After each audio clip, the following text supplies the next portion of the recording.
سارے انتظام جو ہے نا اس کا نتیجے کا وقت آ گیا ہے. نعرہ تکبیر، نعرہ رسالت، نعرہ رسالت، نعرہ تحقیق، نعرہ حیدری، حضرت علامہ مولانا سید شفیع رسول صاحب.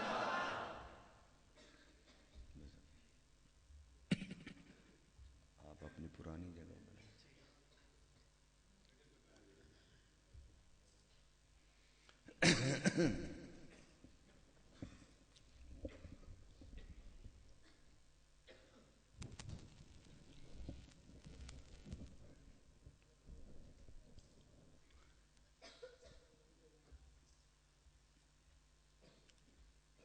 الحمد للہ رب العالمین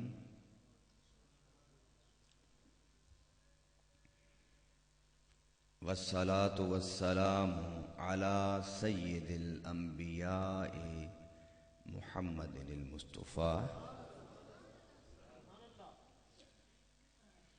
وعلى آلہ المجتبى اما بعد فاعوذ باللہ من الشیطان الرجیم بسم اللہ الرحمن الرحیم یا ایہا الناس قد جاءکم برہان من ربکم وانزلنا الیکم نورا مبینا.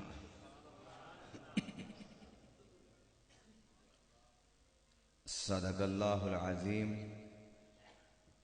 سب حضرات محبت و الفت سے بارگاہ رسالت مآب صلی اللہ علیہ وسلم میں ہدیہ درود و سلام پیش کرتے ہوئے پڑھیں اللہم صلی علی سیدنا مولانا محمد مبارک وسلم وصلو علیہ.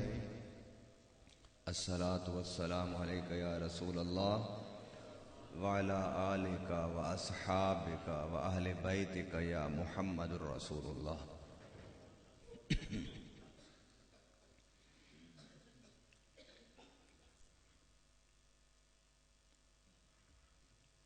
آج اس جامع مسجد میں دوسری بار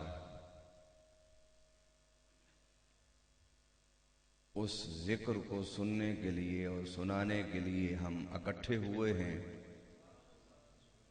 کہ جس ذکر کی گونج فرش سے عرش تک ہے.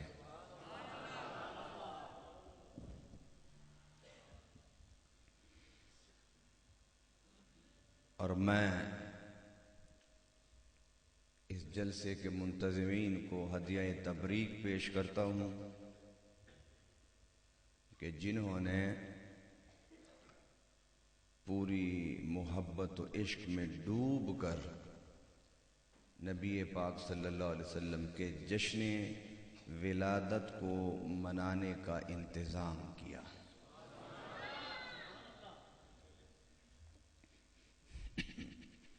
میں بلا تمہید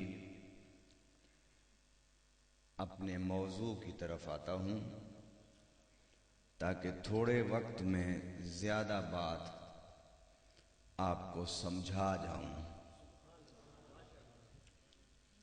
اور جتنے احباب یہاں بیٹھے ہیں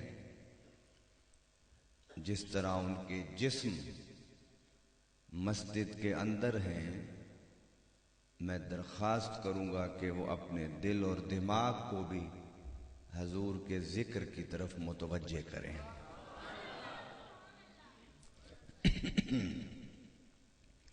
قرآن پاک میں اللہ تعالیٰ نے ارشاد فرمایا یا ایہا الناس، اے لوگو، قد جاءکم، بے شک آ گیا تمہارے پاس، برہان، کیا آ گیا؟ برہان دلیل کو کہتے ہیں. اور دلیل کسے کہتے ہیں؟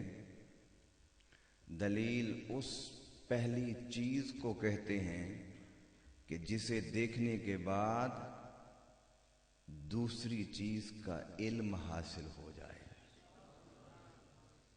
پہلی چیز کو دلیل کہتے ہیں۔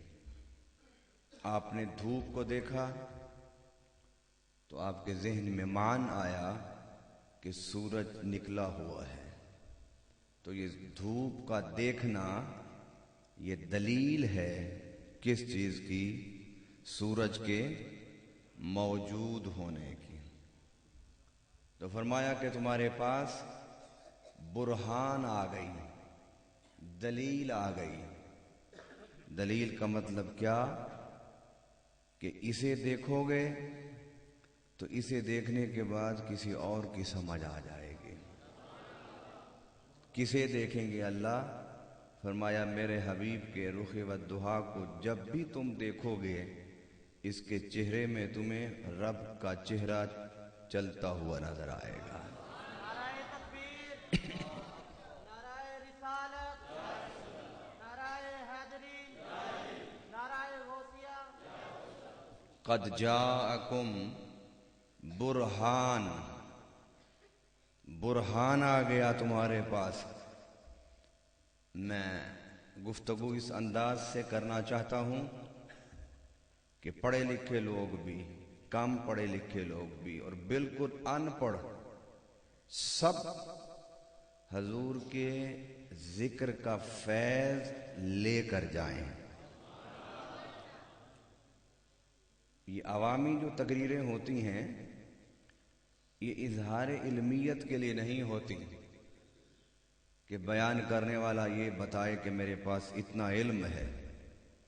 یہ عوام کے جلسے ہوتے ہیں کہ گفتگو اس سطح پر کی جائے کہ سب اپنے عقل و دماغ میں حضور کی محبت کے پھول سجا کر جائیں۔ فرمایا تمہارے پاس برہان آ گیا۔ کیا آ گیا؟ دلیل آ گئی۔ فرمایا اللہ اس سے کیا مراد ہے؟ فرمایا اس سے مراد میرے نبی ہیں، میرے رسول ہیں۔ اللہ تیرے نبی اور تیرے رسول تیرے برہان اور تیری دلیل ہیں؟ فرمایا ہاں، میرے نبیوں کو دیکھتے جاؤ گے، میری معرفت پاتے جاؤ گے۔ کس طرح؟ فرمایا کہ حضرت موسیٰ علیہ السلام اپنی قوم کو لے کر مصر سے نکلے اور سمندر کے کنارے ہی پہنچے تھے کہ پیچھے سے فرعون لشکر سمیت آ گیا۔ قوم گھبرا گئی کہ پیچھے تلواریں ہیں، آگے سمندر کی لہریں ہیں۔ موسیٰ سے الجھ پڑے، کہنے لگے موسیٰ کیا مرنے کے لیے جگہ مصر شہر میں نہیں تھی؟ کیا ہمیں دفن ہونے کے لیے مصر میں کوئی قبرستان نہیں تھا کہ تم ہمیں اس صحرا میں لے آئے ہو؟ حضرت موسیٰ علیہ السلام نے اللہ کی طرف دیکھا اور رب سے کہا کہ یہ تو شکوے شروع کر دیے ہیں انہوں نے تھوڑی سی پریشانی پر۔ فرمایا پیارے تو گھبراتا کیوں ہے؟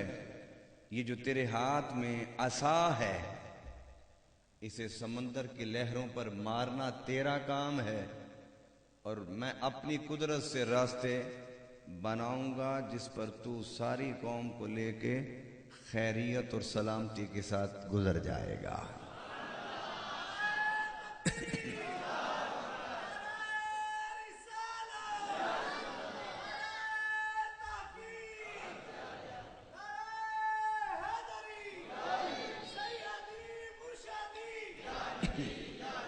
میرا خیال ہے کہ اگر نعرے میں نعرہ تکبیر، نعرہ رسالت تک اگر آپ اکتفا کر لیں تو مجھے ذرا بات کرنے کا زیادہ وقت مل جائے گا۔ کیوں جی حافظ صاحب؟ میں نے آپ کو اسی جگہ بٹھایا نا جس سال پچھلی جگہ بیٹھے تھے۔ بس ماشاءاللہ آپ نعرے بہت اچھے لگاتے ہیں، لیکن نعرہ تکبیر اور نعرہ رسالت تو تاکہ بات کو ہم جاری رکھ سکیں۔ نعروں کا روکنا یہ بھی اچھا نہیں، کیونکہ ایک آدمی کو اگر جذبات اور اس کی کیفیات بنے ہوئے ہیں تو وہ اس کا اظہار کرنا چاہے تو اسے اظہار کا موقع ملنا چاہیے۔ اللہ اکبر۔ موسیٰ علیہ السلام نے عصا مارا، سمندر کی لہریں تھم گئیں اور راستہ بن گیا۔ فرمایا یہ ہے میرے نبی کا معجزہ اور برہان اور دلیل۔ تم دیکھ رہے ہو نا کہ ڈنڈے مارنے سے کبھی سمندر میں پل نہیں بنا کرتے۔ اگر ڈنڈے مارنے سے پل بنا کرتے ہوتے تو آج ہمارے چاروں صوبوں میں پل بن چکے ہوتے۔ لیکن دیکھو میرے پیغمبر نے مارا ہے، پل بن گیا۔ حضرت موسیٰ اپنی قوم کے ساتھ اس پل پر، پیچھے سے فرعون آیا۔ فرعون سوچنے لگا کہ یہاں تو پل وغیرہ تو تھا ہی نہیں، اس پر نہیں چڑھنا چاہیے، مگر اللہ نے حضرت جبرائیل کو گھوڑے پر بٹھا کے فرمایا کہ تو سامنے سے گزر۔ جب تو گھوڑی پر بیٹھ کے گزرے گا، فرعون کا لشکر بھی گھوڑوں پر ہے، وہ تیری تقلید کرتے ہوئے اس راستے پر چڑھے گا۔ ادھر فرعون راستے پر چڑھ رہا تھا، ادھر موسیٰ اتر رہے تھے۔ موسیٰ کا آخری امتی اترا، فرعون کا آخری لشکری چڑھا۔ رب نے فرمایا جلدی کر، جس سے جان چھڑا کے بھاگا تھا وہ پل پار کر کے آ رہا ہے۔ اللہ کیا کروں؟ فرمایا پھر عصا مار۔ جب عصا مارا تو پل غائب ہو گیا۔ فرمایا یہ ہے دلیل میری قدرت کی، مگر میں اپنی قدرت کا اظہار اپنے نبیوں کے ہاتھوں پر کرتا ہوں۔ جب میرے نبیوں کے ہاتھوں پر میری قدرت کا اظہار ہوتا ہے تو اسے کہتے ہیں معجزہ۔ کیا کہتے ہیں؟ اب بات برہان سے چلی، دلیل پر آیا میں، اب دلیل سے معجزے پر، کہ معجزہ اللہ تعالیٰ نے دیا۔ فرمایا میں نے جس پیغمبر کو بھی بھیجا اسے معجزہ دے کر بھیجا۔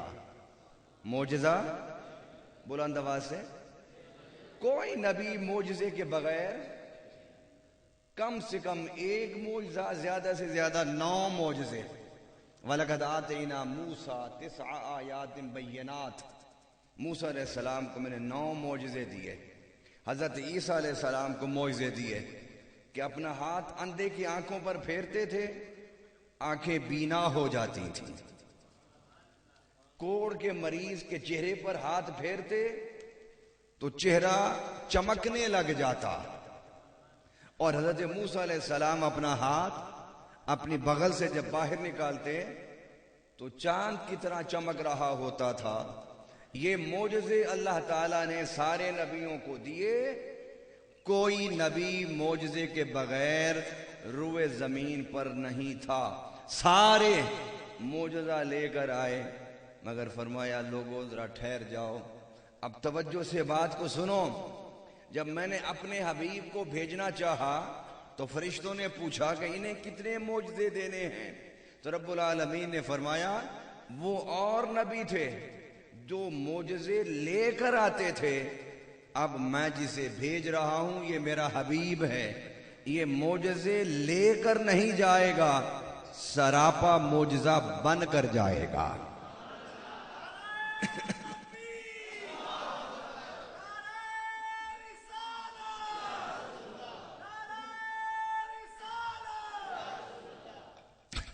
معجزہ بن کر جائے گا۔ کیا مطلب؟ کہ موسیٰ کا عصا معجزہ، موسیٰ کا ہاتھ معجزہ، حضرت عیسیٰ کا ہاتھ معجزہ، حضرت عیسیٰ کی پھونک معجزہ، کہ مردے کو پھونکتے تو زندہ ہو جاتا، اور لوگ گھروں میں جو کھا کر آتے آپ اس کی خبر دے دیتے، اور جو گھروں میں چھپا کر آتے عیسیٰ علیہ السلام وہ بھی بتا دیتے۔ نبی کا ہاتھ معجزہ، عصا معجزہ، یہ معجزات تھے، مگر جب حضور صلی اللہ علیہ وسلم آئے تو فرمایا پیارے تیرے سر کے بال بھی معجزہ، اور سر کے بالوں سے پاؤں مبارک کے ناخن تک تیرے ناخن بھی معجزہ، اس میں سے ہر تیرا جسم کا حصہ رب کی قدرت اور پہچان کا ذریعہ اور دلیل ہم نے بنا دی ہے۔ کس طرح؟ میں ڈیٹیل میں نہیں جانا چاہتا، میں موضوع کو اور آگے لے کے جانا چاہتا ہوں۔ انبیاء کرام کے ذکر کا مقصد یہ ہوتا ہے کہ انسان کے اندر مردہ ایمان زندہ ہو جائے۔ قرآن میں اللہ تعالیٰ نے انبیاء کے ذکر کیے نا واقعات، تو وہ کوئی الف لیلا کا قصہ نہیں ہے قرآن، نعوذ باللہ۔ قرآن میں اللہ نے فرمایا لَقَدْ كَانَ فِي قِصَصِهِمْ عِبْرَةٌ لِأُولِي الْأَلْبَابِ، کہ ہم نے یہ قصے اس لیے بیان کیے ہیں کہ سننے والوں کچھ عبرت حاصل کرو، اور وہ کام جن کی وجہ سے وہ قومیں برباد ہوئیں ان سے بچو۔ یہ تفنن تباہ کے لیے نہیں ہے قصے کہ تم سن کے انجوائمنٹ کرتے پھرو کہ میں نے فلاں نبی دا قصہ بھی آندا ہے، فلاں دا بھی آندا ہے۔ بھائی قصے کا مقصد عبرت ہے، سبق ہے، نصیحت ہے۔ اور حضور صلی اللہ علیہ وسلم کی شان، کمال، عظمت، رفعت، ان سب چیزوں کو بیان کرنے کا مقصد یہ ہے کہ ایمان کی بارش برسے ہمارے سینے پر، اور اس سینے میں محبت رسول کے خوشبودار پھول پیدا ہو جائیں۔ اللہ اکبر۔ تو فرمایا کہ پہلے نبی آئے، معجزہ لے کر آئے، لیکن پیارے اب تو معجزہ لے کر نہیں جائے گا بلکہ سراپا معجزہ بن کر جائے گا۔ اس لیے کسی شاعر نے کہا دیے معجزے انبیاء کو خدا نے، انبیاء کو معجزے اللہ نے دیے، ہمارا نبی معجزہ بن کے آیا۔ حضور صلی اللہ علیہ وسلم کی ایک صحابیہ تھی، آپ اپنی زلفیں تراش رہے تھے، ادھر حضور نے زلفیں تراشنا شروع کی، ادھر لوگوں نے جھولیاں پھیلا کے کھڑا ہونا شروع کر دیا۔ حضور صلی اللہ علیہ وسلم کے سر اقدس کے بال صحابہ کرام چنتے رہے، اکٹھے کرتے رہے۔ تو مدینہ میں جب کوئی بیمار ہوتا جسے بخار ہو جاتا اور اس کا بخار ڈاکٹر طبیب سے نہ اترتا تو وہ صحابیہ کے گھر جاتی، وہ اس پانی میں گلاس میں حضور صلی اللہ علیہ وسلم کے بال کو پھیر کے اس مریض کو پلاتی، اللہ اسے شفا دے دیتا۔ تو حضور کے بال بھی معجزہ ہوئے نا، حضور کے بال بھی معجزہ ہوئے۔ اب آئیے ناخن پر میں بات کر کے میں موضوع آگے لے کے جانا چاہتا ہوں، اور وہاں سے میں بات کو کرنا چاہتا ہوں کہ جو بات شاید آپ نے اس سے پہلے نہ سنی ہو، اور یہ میرا دعویٰ ہے، اور یہ دعویٰ قرآن کی اس آیت پر ہے کہ وَأَمَّا بِنِعْمَتِ رَبِّكَ فَحَدِّثْ، کہ جب رب تم پر کوئی انعام فرمائے تو اس انعام کا شکر ادا کیا کرو ذکر کر کے۔ میں نے 20 سال کتابیں پڑھی، تو 20 سال کے بعد جو چند نقطے ان دنوں میں میرے ذہن میں آشکارا ہوئے، میں اس میں سے ایک نقطے پر آج بات کر کے اپنے گفتگو کو سمیٹنے کی کوشش کروں گا۔ حضور صلی اللہ علیہ وسلم کے پاؤں مبارک کے ناخن حضور کٹوا رہے تھے، صحابہ نے اکٹھے کرنا شروع کر دیے۔ سیدنا صدیق اکبر کا جب وصال ہوا تو آپ نے ایک کپڑے میں بندھی ہوئی پوٹڑی اپنے بچوں کو دی اور فرمایا، وصیت کی کہ جب مجھے قبر میں لٹا دینا تو میرا کفن کھول کر اس پوٹڑی میں سے حضور کے قدموں کے ناخن نکال کر ابو بکر کی آنکھوں پر رکھ دینا۔ انہوں نے پوچھا کیا کرو گے اس سے، مقصد کیا اس کا؟ انہوں نے کہا کہ اللہ تعالیٰ مجھے حضور کے ناخن پاک کی برکت سے مجھے قبر کے عذاب سے نجات عطا فرمائیں گے۔ حالانکہ صدیق تھے، صدیق اکبر،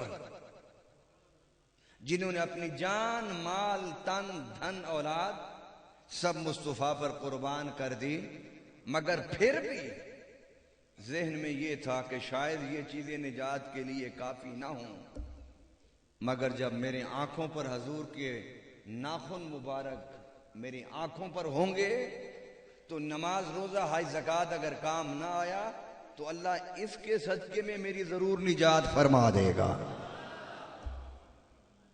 صحابہ کی طرح نمازیں پڑھو، سجدے کرو، صحابہ کی طرح تہجد پڑھو، صحابہ کی طرح سچ بولو، صحابہ کی طرح عدل کرو، صحابہ کی طرح انصاف کرو، ایثار کرو، انفاق کرو، خرچ کرو۔ صحابہ کی زندگی ہمارے لیے نمونہ ہے، مگر صحابہ جو سراپا عمل کا پیکر تھے وہ یہ درس دے گئے کہ نجات اعمال پر نہیں ہوگی، نجات نسبت مصطفیٰ پر ہوگی۔ اگر اعمال پر اترانا شروع کر دیا تو کہیں ایسا نہ ہو کہ ابلیس نہ بن جاؤ۔ اس نے بھی ہزاروں سال عبادت کی تھی، مگر عبادت کرنے کے بعد اس کے اندر رعونت پیدا ہوئی، کوئی عبادت اس کی کام نہ آئی۔ عبادت تو فرشتے بھی کرتے تھے، مگر رب نے کہا جھک جاؤ، وہ جھک گئے۔ عبادت انسان کے اندر رعونت، تکبر، غرور پیدا کرتا ہے کہ میں عبادت کرتا ہوں، میں نے سنتوں پر عمل کیا ہوا ہے۔ اس لیے اکثر لوگوں کو مولویوں سے بڑا شکوہ ہوتا ہے کہ جی مولوی دے بڑے متکبر ہوندے نے، صحیح گل ہی نہیں کرتے۔ وہ انہیں اصل میں تقوی کا ہیضہ ہو جاتا ہے بعد دفعہ۔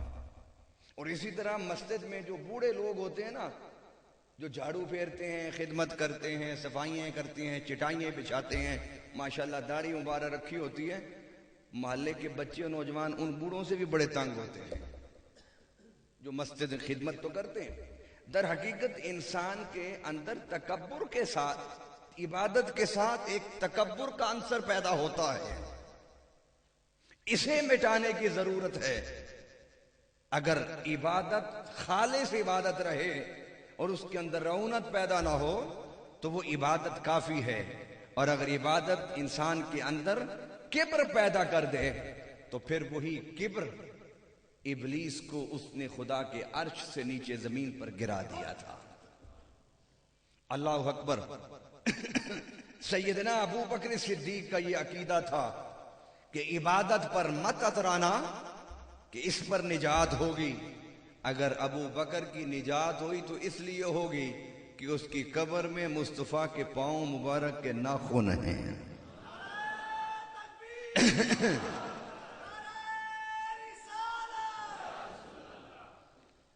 اللہ اکبر۔ آگے بڑھیے۔ صحابہ کرام کی ایک بات کو سنا کہ میں تمہیداً بات کو ختم کرنا چاہتا ہوں۔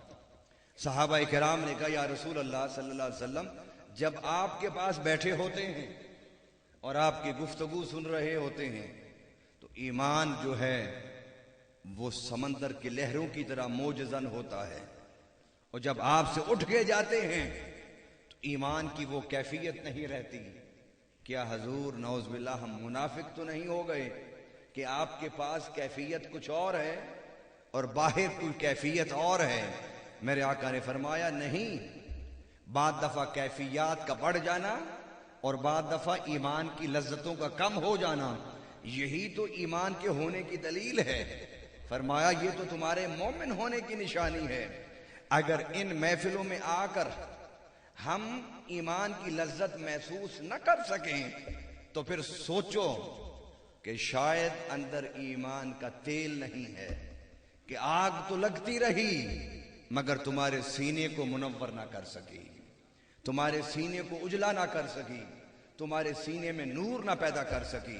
اور اگر رب رسول کی باتیں سن کے شیطان سے نفرت ہو، گناہوں سے بیزاری ہو، اللہ کی طرف رجوع ہو تو سمجھ لینا کہ اندر ایمان موجود ہے۔ ادھر ذکر شروع ہوا، ادھر ایمان نے چھلانگیں لگانا شروع کر دی۔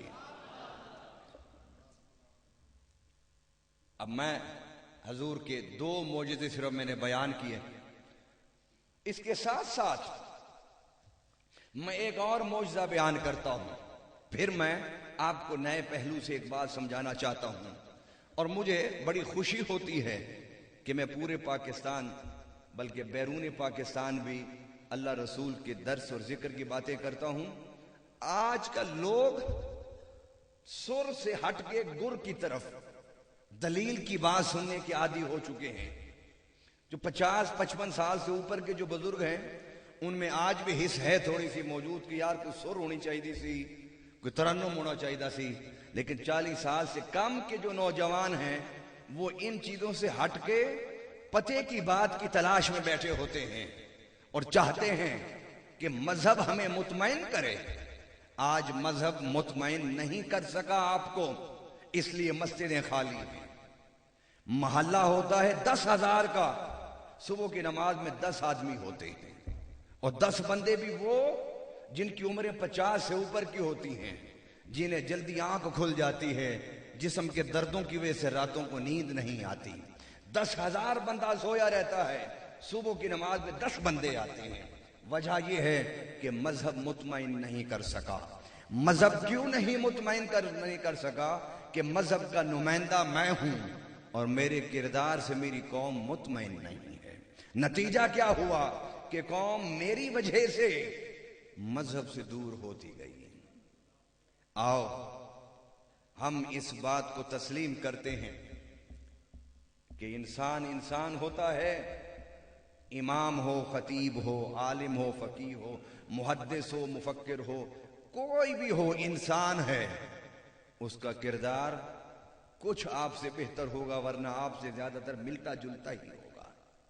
آج جو کہتے ہیں کہ جی کرپشن ملک میں بہت ہے, تو بھئی کرپشن کون کر رہا ہے؟ ہم ہی لوگ کر رہے ہیں نا. کوئی وائس رائے تو نہیں آتا نا برطانیہ سے کہ ہم کہیں کہ اوپر سے حکمران آیا ہے. یہ غلط ہے. حکمران تو نیچے سے اوپر جا رہے ہیں, اور اگر نیچے سے حکمران اوپر جائیں پھر کرپشن نہ ختم ہو, اس کا مطلب یہ ہے کہ قوم کا بیج ٹھیک نہیں ہے, قوم کے مزاج میں خیانت ہے. حکمرانوں پر بات کرنے سے پہلے ہم لوگوں کو قوم کو تعمیر کرنا ہوگا. جب قومیں تعمیر ہو جاتی ہیں تو پھر اچھے حکمران پیدا ہو جاتے ہیں, اچھے علماء پیدا ہو جاتے ہیں, اچھے مشائخ پیدا ہو جاتے ہیں, اچھے تاجر پیدا ہو جاتے ہیں, اچھے سیاستدان پیدا ہو جاتے ہیں, اچھے ڈاکٹر, اچھے انجینئر پیدا ہوں گے.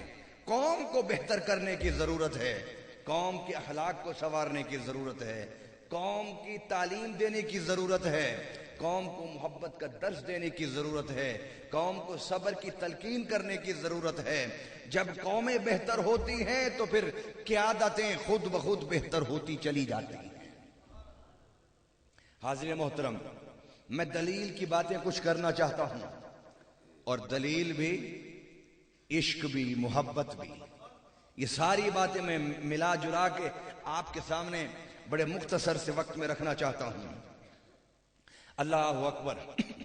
فرمایا کہ یہ سارے معجزات لے کر آئے, اور میرا حبیب جب آیا تو سراپا معجزہ بن کر آیا. حضور صلی اللہ علیہ وسلم ایک دفعہ احد پہاڑ پر کھڑے ہیں. کہاں کھڑے ہیں؟ ذرا بلند آواز سے, مگر لوگ زیادہ ہو گئے تو تھوڑی سی گرمی بڑھ گئی ہے. حضور احد پہاڑ پر کھڑے تھے تو احد پہاڑ ہلنے لگا. حضور صلی اللہ علیہ وسلم کے ہاتھ میں لاٹھی تھی.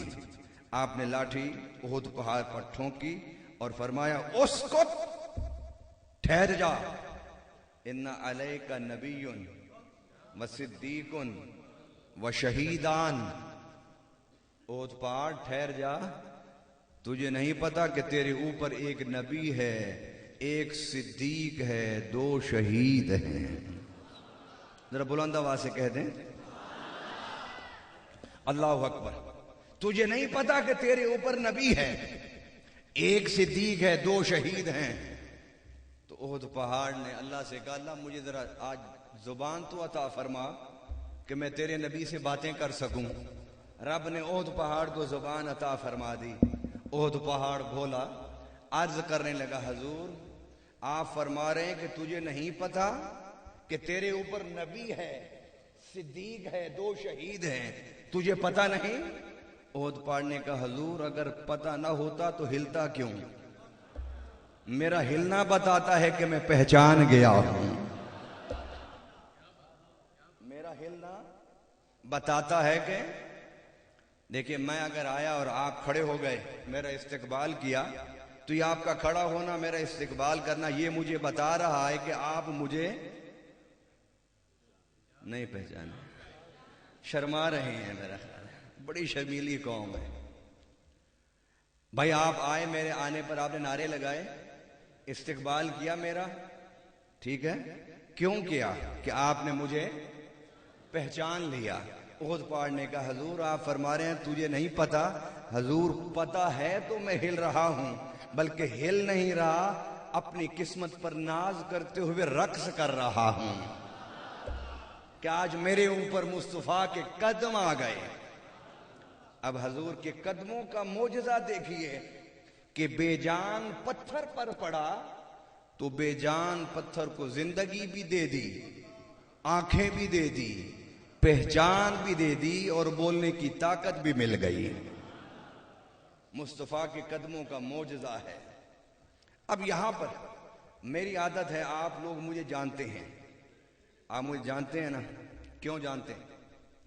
وہ اس لیے جانتے ہیں کہ میں آپ سب کے گھر میں روزانہ آتا ہوں۔ نہیں آتا؟ نہیں سمجھے آپ میری بات؟ کیسے آتا ہوں؟ آتا ہوں نا، روز آتا ہوں، آپ کے گھروں میں آ کے دستک دے کے قرآن کی بات سمجھا جاتا ہوں، روزانہ ایک پارہ۔ اس لیے جانتے ہیں نا آپ، اس لیے جانتے ہیں حضور صلی اللہ علیہ وسلم نے پاؤں رکھے، مردہ زمین میں جان آ گئی، سمجھ آ گئی، پہچان آ گئی، عقل آ گئی، بولنے کی طاقت آ گئی۔ میں اختلافی باتیں تو نہیں کرتا اور نہ آج کروں گا، میں تو امت کو جوڑتا پھر رہا ہوں، امت کو، مگر میں جوڑنا چاہتا ہوں حضور کے ادب پر، جوڑنا چاہتا ہوں حضور کے احترام پر، حضور کی محبت پر، حضور کے عشق پر، صحابہ کی عظمت پر، اہل بیت کی وابستگی پر۔ یہ ہمارے پاس بنیادیں ہیں جوڑنے کی۔ فرقہ واریت اسلام میں شرک ہے، جو فرقہ واریت پھیلاتا ہے وہ سب سے بڑا قرآنی فلسفے کے مطابق مشرک ہے، خواہ وہ جتنی بھی توحید کی باتیں کرتا رہے۔ نہیں سمجھ آئی؟ وہ جتنی بھی توحید کی باتیں کرتا رہے وہ کیا ہے؟ مشرک ہے۔ اللہ اکبر، مشرک ہے وہ۔ میں جھگڑے کی نہیں، پیار کی بات کر رہا ہوں۔ میں پوچھتا ہوں کہ حضور صلی اللہ علیہ وسلم تو نبی تھے، آپ فرما رہے ہیں کہ ایک نبی تجھ پر اور ایک صدیق، حضور اکبر حضرت ابو بکر تو صدیق اکبر تھے، اس لیے کہ قرآن نے کہا نا والذی جاء بالصدق وصدق بہ اولئک ھم المتقون، کہ ابو بکر صدیق کے سر پر صداقت کا تاج اللہ نے سجایا، قرآن میں ہے۔ اور وہ کب سجایا؟ جب حضور معراج سے واپس آئے تو آپ نے فرمایا کہ میں راتوں رات گیا اور راتوں رات آ گیا۔ ابو جہل نے بات کو پکڑ لی، بات کو جب پکڑا تو اس نے ڈھنڈورا پیٹا، تو جو نئے مسلمان تھے ان کے پاؤں اکھڑ گئے۔ ان کا واقعی یہ بات تو ہو نہیں سکتی کہ 3 ماہ جانے کا سفر ہے مسجد اقصیٰ تک، 3 ماہ آنے کا سفر ہے، 6 ماہ کا سفر ایک رات میں کیسے ہو گیا؟ اب ابو جہل کے ذہن میں آئی بات کہ ایک ایک بندے پر محنت کرنے کی بجائے سیدھا چلتا ہوں ابو بکر کے پاس، اگر ابو بکر کے پاؤں ہل گئے تو اسلام کے پاؤں ہل جائیں گے۔ اب حضرت ابو بکر کے پاس آیا، کنڈی کھڑکائی، حضرت ابو بکر باہر آئے اور کہنے لگا ابو بکر یہ بتاؤ، اگر کوئی یہ کہے کہ میں راتوں رات گیا اور راتوں رات آ گیا مسجد حرام سے مسجد اقصیٰ، مان لو گے؟ آپ نے فرمایا میں نہیں مانوں گا۔ 1 دفعہ 2 دفعہ 3 دفعہ آپ نے فرمایا کہ میں نہیں مانوں گا۔ اب ابو جہل نے ابو بکر کو سینے سے لگا لیا اور سینے سے لگا کے بڑا خوش ہوا۔ ابو بکر پوچھتے ہیں کہ اس میں خوشی کی بات کون سی ہے؟ اس نے کہا کہ تو نے 3 دفعہ مجھے کہا ہے کہ میں نہیں مانوں گا۔ آپ نے فرمایا بتا تو صحیح کہ پس منظر کیا ہے اس کا؟ اس نے کہا کہ جس کا تو کلمہ پڑھتا ہے وہ کہتا پھر رہا ہے کہ میں گیا بھی ہوں آیا بھی ہوں۔ سیدنا ابو بکر صدیق نے جب یہ سنا، اب ابو جہل سکتے میں آ رہا ہے کہ خدا جانے کیا جواب دیتا ہے۔ سیدنا ابو بکر صدیق نے جلال میں آ کے فرمایا اگر وہ کہیں تو میں مان لوں گا. اس نے کہا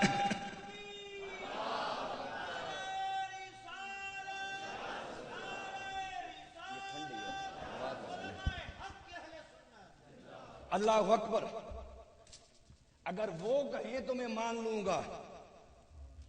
انہوں نے کہا کہ تو کہہ رہا تھا کہ میں نہیں مانوں گا. سیدنا ابو بکر صدیق نے فرمایا اگر وہ عرش پر جا کے واپس آنے کا فرمائے تو میں اسے بھی مان لوں گا. انہوں نے کہا پہلے تو کہہ رہا تھا کہ میں نہیں مانوں گا. سیدنا صدیق اکبر نے کہا کہ اپنے جملوں پر غور کر. تو نے کہا تھا کوئی کہے، میں کسی کی بات نہیں مانتا. وہ کوئی نہیں، وہ تو وہی ہے، وہ تو وہی ہے. اب میں بابا فرید کے فلسفہ تصوف پر نہیں جانا چاہتا، کیونکہ پھر میں اگر وہی پر لگ گیا تو پھر ساری باتیں اسی کی طرف چلی جائیں گی. اب صدیقت صدیق اکبر کا تو پتا تھا کہ یہ صدیق اکبر ہے، اس لیے کہ قرآن نے کہا تھا کہ یہ صدیق ہیں. جب قرآن نے کہا کہ یہ صدیق ہیں تو رب کو بھی پتا ہے، رسول کو بھی پتا ہے، صحابہ کو بھی پتا ہے، عوام کو بھی پتا ہے. مگر حضور صلی اللہ علیہ وسلم نے فرمایا کہ یہ دو شہید ہیں. کتنے شہید ہیں؟ دو شہید ہیں. اور ان میں کون ہیں؟ ایک حضرت عثمان ہیں اور دوسرے حضرت عمر ہیں. یہ دو شہید ہیں. اب مجھے بتائیے کہ یہ دونوں صحابی حضور کے زمانے میں تو شہید نہیں ہوئے، حضور کے زمانے میں شہید نہیں ہوئے، بلکہ حضرت عمر فاروق رضی اللہ تعالی عنہ حضور کے بعد کوئی تقریباً 15-16 سال سے بھی زیادہ آپ زندہ رہے، اور حضرت عثمان غنی تو اس سے بھی زیادہ آپ زندہ رہے. اب حضور صلی اللہ علیہ وسلم فرما رہے ہیں کہ تیرے اوپر دو شہید ہیں. کتنے شہید ہیں؟ دو شہید ہیں. میں صرف آپ سے پوچھنا چاہتا ہوں اور آپ کو سمجھانا چاہتا ہوں کہ حضور صلی اللہ علیہ وسلم اگر پاؤں رکھیں احد پر، کس پر پاؤں رکھیں؟ تو احد کو علم ہو جائے، حضور کے پاؤں کا صدقہ احد کو علم حاصل ہو جائے، تو جس کے پاؤں رکھنے سے پتھروں کو علم مل جائے، خدا جانے اس کے سینے میں کتنا علم ہوگا.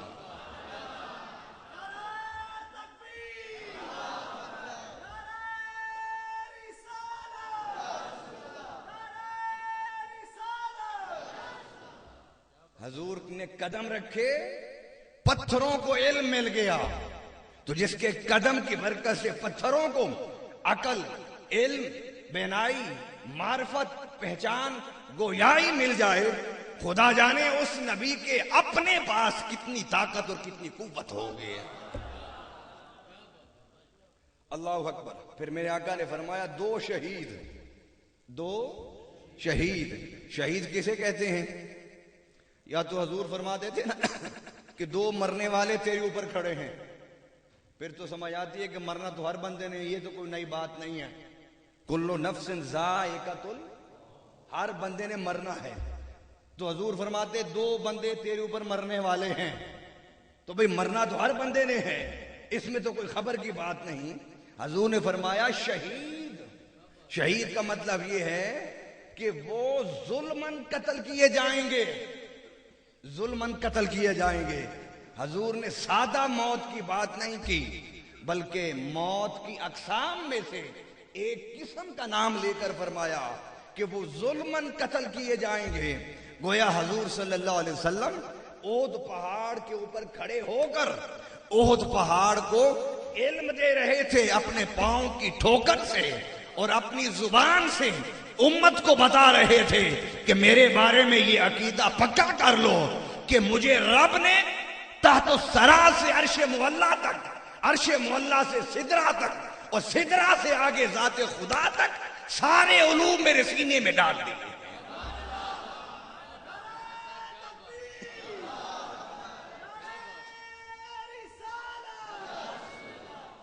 اللہ اکبر. اب یہ معجزہ ہے میرے آقا کے قدم مبارک کا. قدم مبارک کا معجزہ ہے۔ اللہ اکبر۔ اب ایک بات میں بڑی پتے کی کرنا چاہتا ہوں، اور یہ بات آپ نے نہیں سنی ہوگی۔ نبیوں نے معجزے دکھائے نا، یا نہیں دکھائے؟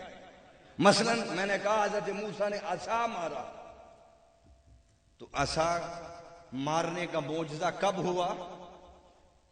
حضرت موسیٰ فرعون کے محل میں رہے، جوان ہوئے، پھر ایک قبطی کو جو تھپڑ مارا، قبطی جانتے ہیں کون ہے؟ یہ رائل فیملی کا ایک ممبر تھا، شاہی خاندان کا ممبر۔ فرعون کا جو خاندان تھا اس کا نام کیا تھا؟ قبطی۔ وہ قبطی اور بنی اسرائیل آپس میں صبح لڑ رہے تھے، تو آپ گھوم رہے تھے، آپ نے چھڑانے کا ارادہ فرمایا، تو چھڑاتے ہیں وہ جو بنی اسرائیل کا مجذوب اور مظلوم تھا وہ تو پیچھے ہٹ رہا تھا، لیکن فرعون کا جو تھا وہ چڑھ کے آگے اسے مارنے کی کوشش کرتا تھا۔ آج ہمارے ہاں بھی یہی رواج ہے نا کہ طاقتور آدمی مظلوم پر چڑھتا ہے، مارتا ہے، اسے مار رہے تھے۔ حضرت موسیٰ نے چھڑایا، اس کو گھمنڈ تھا کہ میں تو فرعون کا قبیلے کا ہوں۔ حضرت موسیٰ غصے میں آ گئے تھے، تو غصے والے، آپ نے ہلکا سا تھپڑ مارنا چاہا کہ چلو ڈرا دھمکا کے اسے چھڑا دوں۔ وہ جو تھپڑ جو مارا تو قرآن کہتا ہے فَوَقَذَهُ مُوسَىٰ فَقَضَىٰ عَلَيْهِ، ادھر موسیٰ کا تھپڑ پڑا، ادھر موت آ گئی۔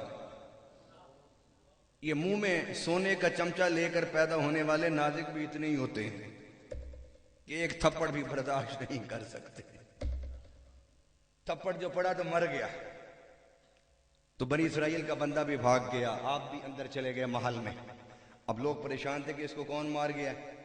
اگلے دن پھر نکلے تو دیکھا کہ وہی بنی اسرائیل کا بندہ اب دوسرے سے لڑ رہا ہے۔ سمجھ آئی بات کی یا نہیں آئی سمجھ؟ وہی کل جو لڑ رہا تھا بنی اسرائیل کا، وہ آج بھی پھر لڑ رہا ہے۔ موسیٰ علیہ السلام فرمانے لگے اچھا اصل شرارتی تو ہے، کل بھی تو ہی لڑ رہا تھا، آج بھی تو لڑ رہا ہے۔ اس نے دیکھا کہ کل ایک تھپڑ پڑا تھا وہ مر گیا تھا، آج لگتا ہے کہ موسیٰ کا رخ میری طرف ہے، کہیں میرے اوپر تھپڑ نہ چل جائے اور میں بھی انا للہ نہ ہو جاؤں۔ اس نے شور مچا دیا، اس نے کہا لوگوں میں تمہیں بتاتا ہوں کل کا بندے کا قاتل کون ہے۔ اس نے موسیٰ کی طرف اشارہ کیا تو پولیس اور شرطے بھاگے موسیٰ کو گرفتار کرنے کے لیے۔ موسیٰ نکلے، دریا اردن کراس کر کے حضرت شعیب کے پاس چلے گئے مدین میں، پھر وہاں 10 سال رہے، 10 سال خدمت کی، پھر شادی ہوئی، پھر وہاں سے چلے، پھر آئے مصر میں، پھر نبوت کا اعلان فرمایا۔ تو یہ 30-35 سال عمر تھی، تقریباً 40 سال کے بعد آپ نے عصا کا معجزہ دکھایا۔ 40 سال کے بعد من و سلوہ اترا۔ 40 سال کے بعد جب وہ قوم لڑی کہ پیاس سے مر رہے ہیں، پانی چاہیے، تو اللہ نے فرمایا کہ یہ عصا اس پتھر پر مار۔ جب موسیٰ نے پتھر پر مارا عصا تو فَانْفَجَرَتْ مِنْ حُسْنَتَا عَشَرَةَ عَيْنًا، تو فرمایا کہ موسیٰ کا عصا ایک دفعہ پڑا 12 چشمے پھوٹ نکلے، 12 چشمے۔ اب یہ جو معجزہ 35-40 سال کی عمر میں ظاہر ہوا، پہلے نبی پھرتے رہے۔ حضرت عیسیٰ علیہ السلام جب آسمانوں کی طرف اٹھائے گئے تو ان کی عمر 35 سال تھی اور ان کی نبوت کی عمر 3 سال ہے۔ اس 3 سالہ نبوت میں آپ نے مریضوں کو صحت بھی دی، ان کی آنکھیں بھی درست کی، مردوں کو بھی زندہ کیا، اور لوگوں کو خبریں بھی دی کہ کھا کے کیا آتے ہو تم اور چھپا کے کیا آتے ہو، یہ خبریں بھی دی۔ تو 33 سال کے بعد حضرت عیسیٰ علیہ السلام کے معجزات کا ظہور ہوا۔ سمجھیں آپ نہیں سمجھیں؟ 33 سال کے بعد معجزات کا ظہور ہوا، مگر حضور صلی اللہ علیہ وسلم کے معجزات کی تو شان ہی نرالی ہے، شان ہی نرالی ہے۔ میرے کملی والے کی ہر شان نرالی ہے۔ اللہ اکبر۔ حضور ابھی دنیا میں آئے نہیں، حضور ابھی دنیا میں آئے نہیں، آپ کے معجزات کا ظہور پہلے شروع ہو گیا، پہلے شروع ہو گیا۔ کس طرح؟ آئیے میں معجزات کو بھی بیان کرتا چلوں اور میلاد کو بھی بتاتا چلوں، سمجھاتا چلوں۔ حضرت بی بی آمنہ فرماتی ہیں، سب کہیے رضی اللہ تعالی عنہا، آپ فرماتی ہیں کہ میں جب، حضرت عبداللہ فرماتے ہیں آپ کے والد ماجد، آپ فرماتے ہیں کہ میں جب بھی گھر سے ایسے باہر قدم رکھتا، سخت دھوپ ہوتی ہے مکہ میں، تو آسمان سے بادل کا ٹکڑا بھاگتا آتا اور میرے سر پر سایہ کرتا۔ اور فرماتے ہیں کہ جب میں مکہ کی وادی میں چلتا پھرتا تھا تو ہر درخت، ہر پتھر، ہر پہاڑ مجھے سلام کرتا تھا۔ کیا کرتا تھا؟ سلام، اور کہتا اے نبی آخر الزماں کے والد گرامی، تجھ پر سلام ہو۔ ابھی حضور آئے نہیں، حضرت عبداللہ فرماتے ہیں کہ مجھے سلام ہو رہے ہیں، اور حضرت عبداللہ فرماتے ہیں کہ میرے اوپر بادل چھاؤں کر رہے ہیں، ابھی نہیں آئے حضور۔ میں واقعہ سمجھانا چاہتا ہوں، اس واقعے میں ایک سبق آپ کو بتانا چاہتا ہوں۔ حضور صلی اللہ علیہ وسلم کو ایک یہودی عورت نے دیکھا، بڑی حسین جمیل عورت تھی، مال و دولت والی تھی، منصب عہدے والی تھی۔ اس نے حضور صلی اللہ علیہ وسلم کے والد گرامی عبداللہ کو بلا کے کہا، عبداللہ مجھ سے شادی کر لو، میری جان، میرا مال، میری عزت، میرے آبرو، میرا تن، میرا دھن، سب تیرے قدموں پر قربان۔ آپ نے کہا اچھا، میں اپنے والد گرامی سے پوچھ لوں۔ آپ نے اپنے والد سے کہا، عبد المطلب سے، کہ اس طرح ایک عورت مجھ سے شادی کرنا چاہتی ہے، ابا شادی تو کرنی ہے، آپ میری شادی وہاں کر دیں۔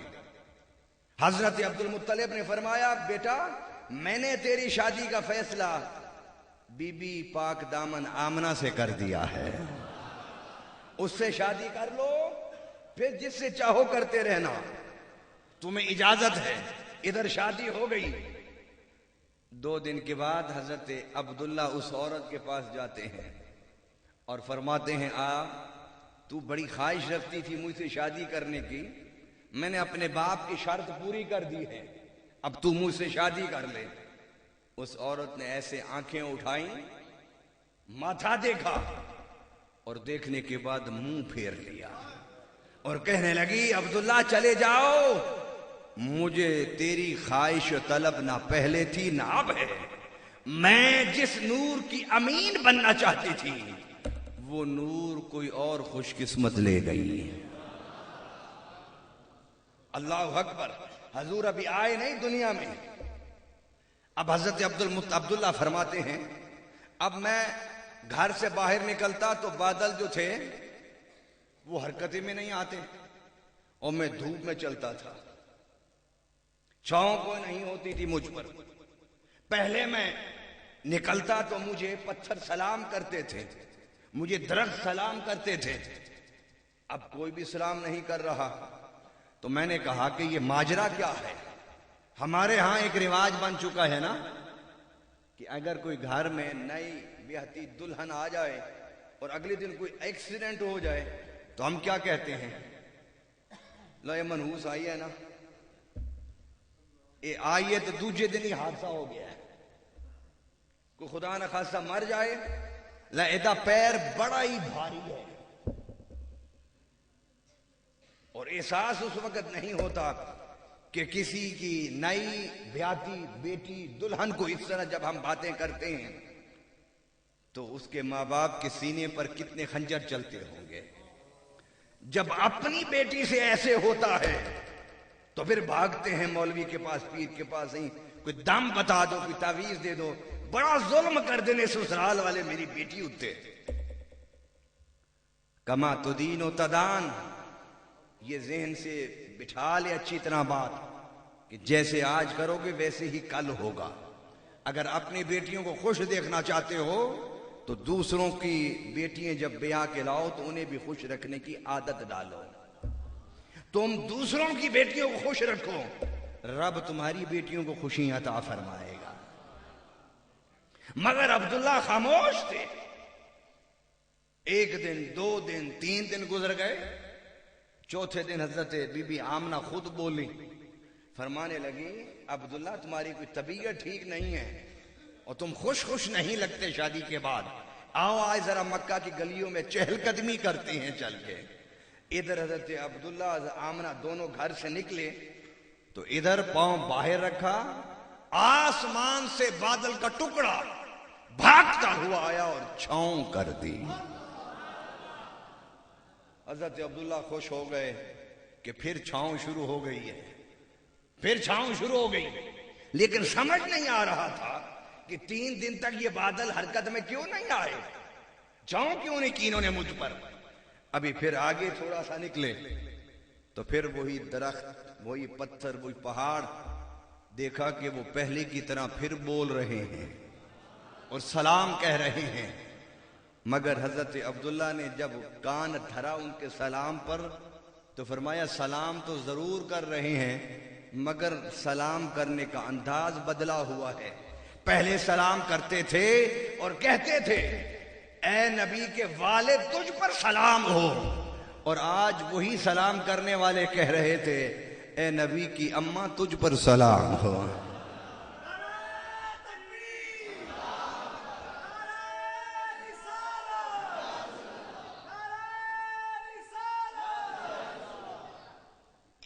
اے نبی کی اماں تجھ پر سلام ہو۔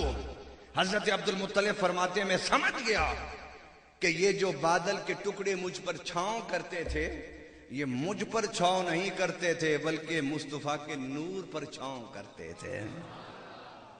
یہ جو سلام مجھے کرتے تھے یہ سلام مجھے نہیں کرتے تھے، جب تک مصطفیٰ کا نور میری پیشانی میں تھا مجھے سلام کرتے تھے، اب یہ نور منتقل ہو گیا آمنہ کی طرف تو سارے سلاموں کا رخ آمنہ کی طرف ہو گیا، آمنہ کی طرف ہو گیا۔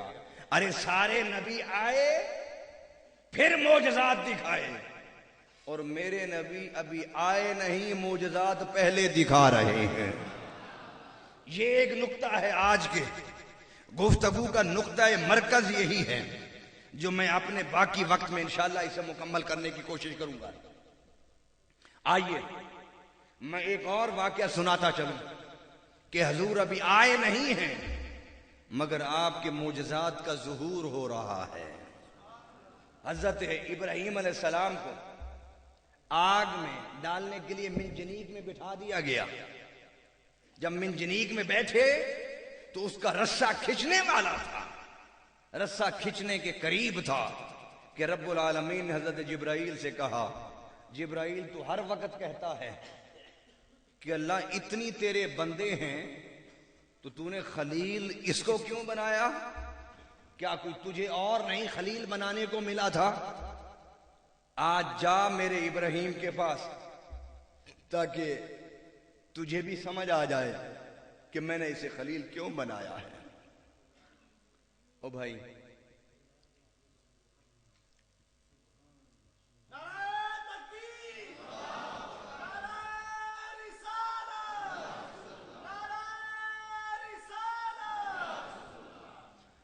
اللہ اکبر،